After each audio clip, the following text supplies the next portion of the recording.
We did our fabric design last class. We learned about the paisley, where it came from, its importance. Hopefully you have seen it in at least one spot since last class, because it really is very popular and prevalent, which means it's everywhere, motif.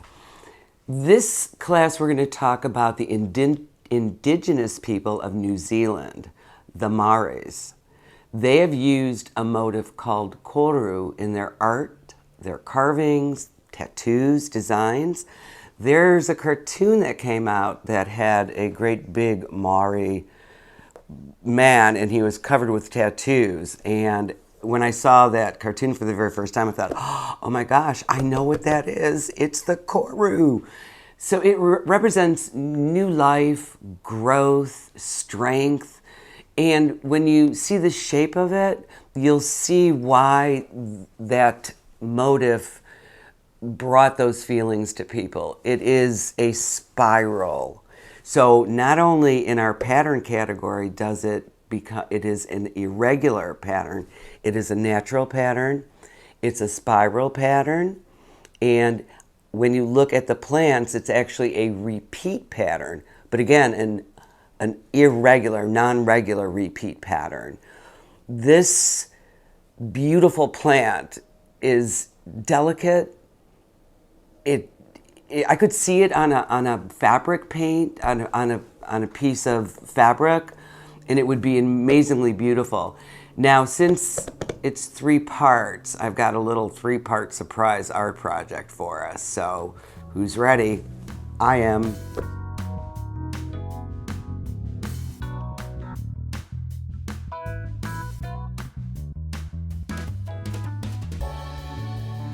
So I told you that this pattern that we're going to create is both natural, spiral, and irregular.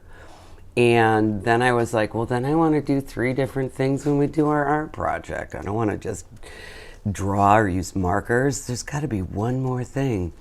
So before I go into my self-designed, self-invented art project, I want to show you some fiddle head ferns. I'm going to say it slowly because that is another tongue twister. This is prior to becoming the fern that we see in our gardens. If you look very closely, our ferns are a little different than these. These are actually from New Zealand, so it's a different climate, so you're going to get different flora and fruits and vegetables. This one is beautiful. It's almost a fuzzy texture along with your pattern. It's an irregular pattern, but it's very similar. And actually looking at this now, we had talked about the paisley. This actually resembles the end of a paisley as well. I'm telling you, Miss Linda always sees stuff, and hopefully you're gonna catch that from me. This is beautiful. This is a very, very, very close up. And you can see how these are going to be those little tiny leaves that come out from once it opens up and becomes an actual fern. But we're going just for the koru, just the little spiral new growth. And this total pattern. This is a very, very, very close up before you can see actually the center part of the fern right there as it comes out. But each one of these are going to unfurl or uncurl and then open up, and that's when they're going to start sprouting their leaves. So I see how they felt about it being new growth and new beginnings, and it's a really good lesson to learn from just the way of looking at a simple plant with a beautiful pattern. Now, 3 different ways. The first way will be to, and feel free to go back and look at these pictures. You can pause, move forward, find that picture that you want, or you can go on Wikipedia and find pictures as well. They have very good explanations of almost anything that you need. And Miss Linda really likes learning new things as well. So I did the fiddle fern. I almost thought I said it wrong. I looked at this one. I didn't do it exactly because I want to make it my own. It's fine to look at things to get an idea, but always like strive to move forward to see where is yours and what's your hand going to do. So basically I just kind of went zoom down, and then I thought I'd put a little bit of the fern in here just because it's a fern fiddle and there are full grown ferns around it. We're going to use markers, we're going to use pencil, and then after I show you the markers, I'm going to show you my little extra. These are the colors that I chose, and again, Miss Linda says, keep your tester close. This was from when I was doing my example. This was a color I decided not to use. This was a color I decided not to use. Oh, I used that color. I was like, oh no. So I'm going to fold it. I'm not going to throw it out just because I used one side of it. There it is. Here are my markers. This is one of Miss Linda's favorite colors, is this beautiful green. So I'm holding it like I showed you. Grip it and do it, because that way you can do it. If you hold a marker this way, you're going to get a very thin pin. A pin, it's like almost like a pin. I'll show you. Very thin. Now if you put it on the side, you're going to get a very big. Now it doesn't matter if you go over your lines, because what we do next is going to change everything. Flowing radial pattern, natural irregular, green. Oh, did you hear the click? I always hear the click. And then I'm going to use pink, because I've said it before, reds and greens are complementary colors. Well, this guy's a little dry, but that's all right. I'm going to use it anyway, because part 2 of this will make it not matter. And then what do you think? A little yellow? Little yellow. I'm going to actually see. I have markers everywhere. I'm going to see if I can get this pink a little darker. See, I didn't get upset. This wasn't the pink I wanted. I wanted it stronger. So I'm just going to try this one. There we go. Don't worry. Just find a new way to do it. This is creating. This isn't solving some big problem that has to have the right answer. This is flow. Yellow. Yellow. This was a color I tried, and it was too pale. So I ended up using a bright orange, and I'll show you that in a minute. Here you go. Round. You want a lot of color underneath, which kind of gives you a clue that something's going to go on top. All right. And, you know, even just doing that, that just is like, boy, relaxing and just get you in that creative mood. Orange and blues are complementary colors as well. Turquoise.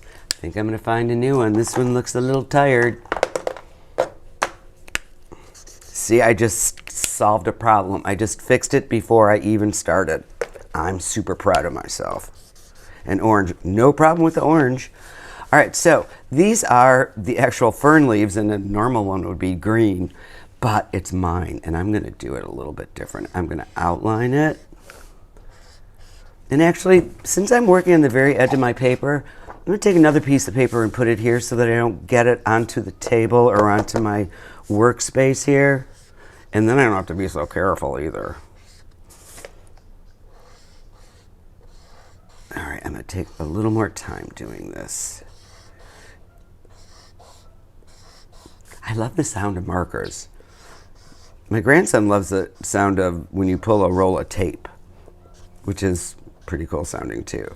I always talk about our senses, and you know, every single sense has something to do. When you hear that sound, it's going to give your hands a rhythm and a pattern, and it just makes the creative process easier. All right, fill this in, turquoise and orange.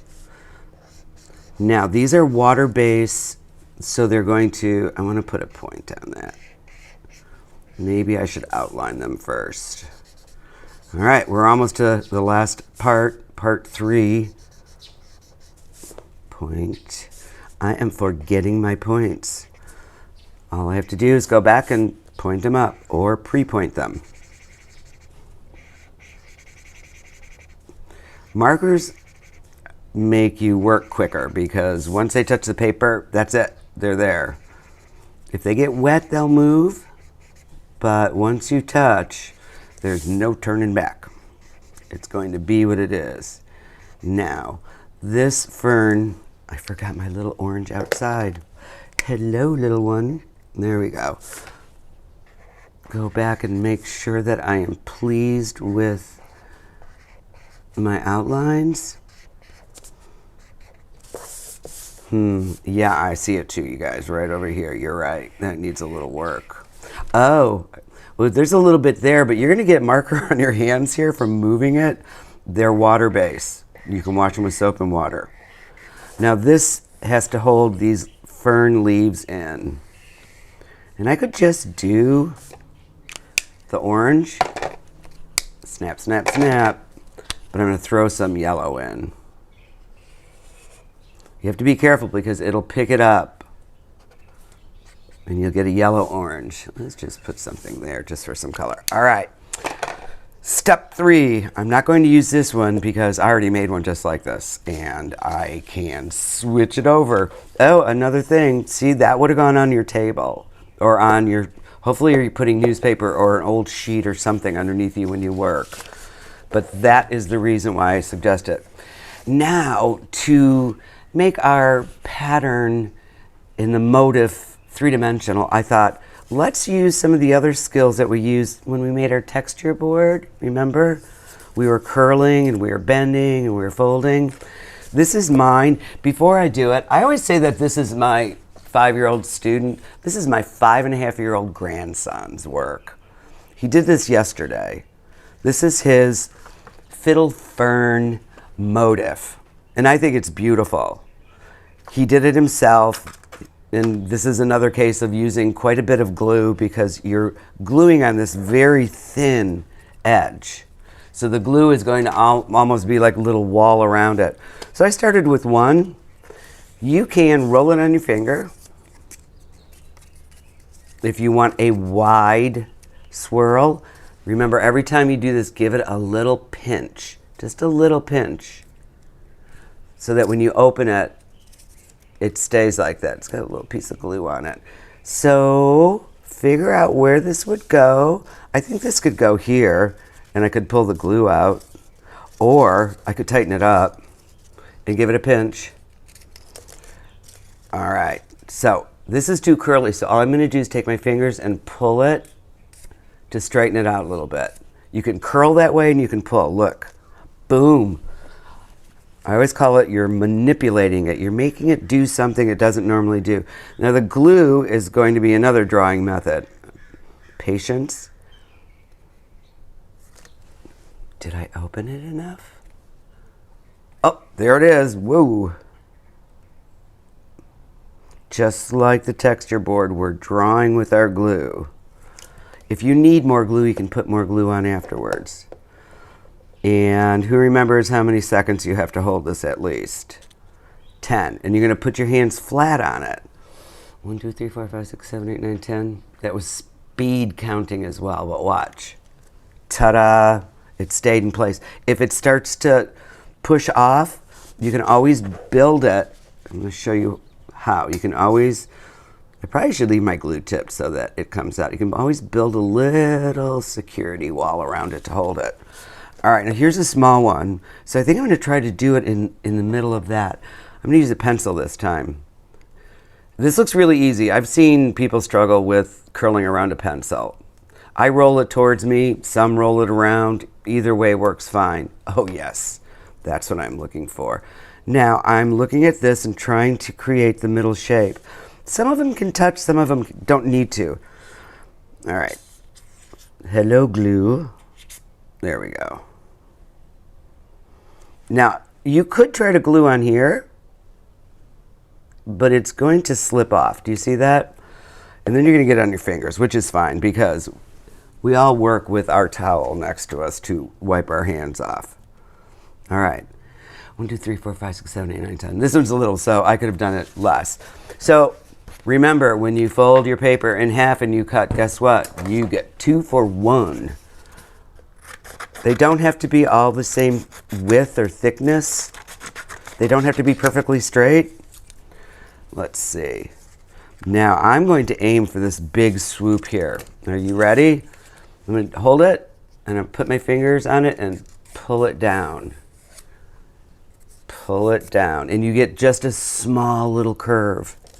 Now this, I'm going to put a little glue here on the side. Oh, here we go. So that I can attach these two together so that they're like this. And that's where I'm aiming. Don't know if it's long enough, but if it's not, I'll just cut another little piece. All right.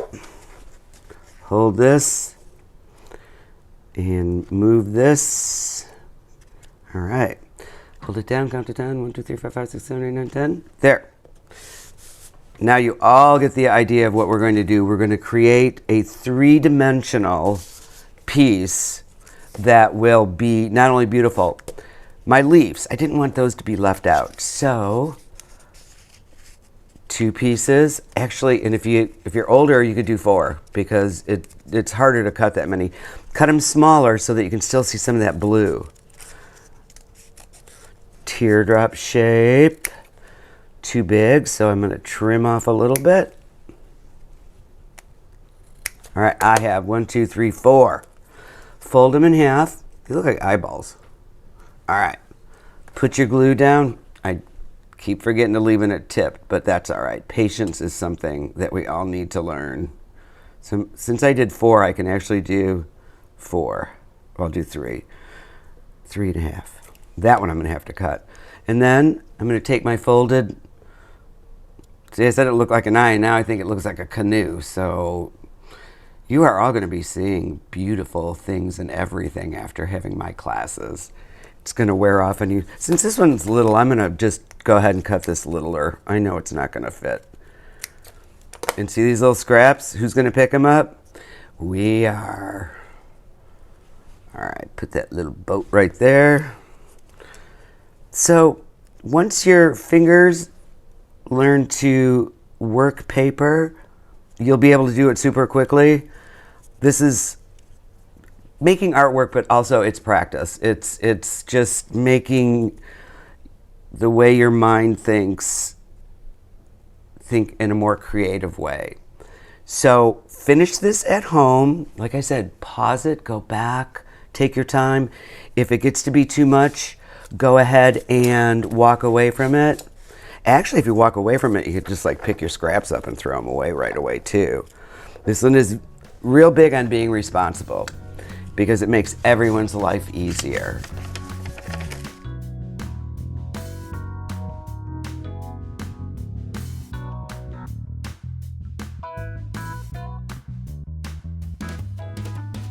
So lesson is done and it's time to say goodbye. But first, I found so many amazing furling friends on the websites that I looked for. So go and check it out. Look online. If you need to get your parents' permission, go ahead.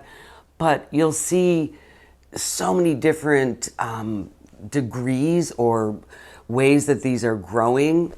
And I know it'll inspire you. So even if you do it before you finish the art project or after you see it and you want to add something to yours, that's even better. So again, be good, be safe, be kind.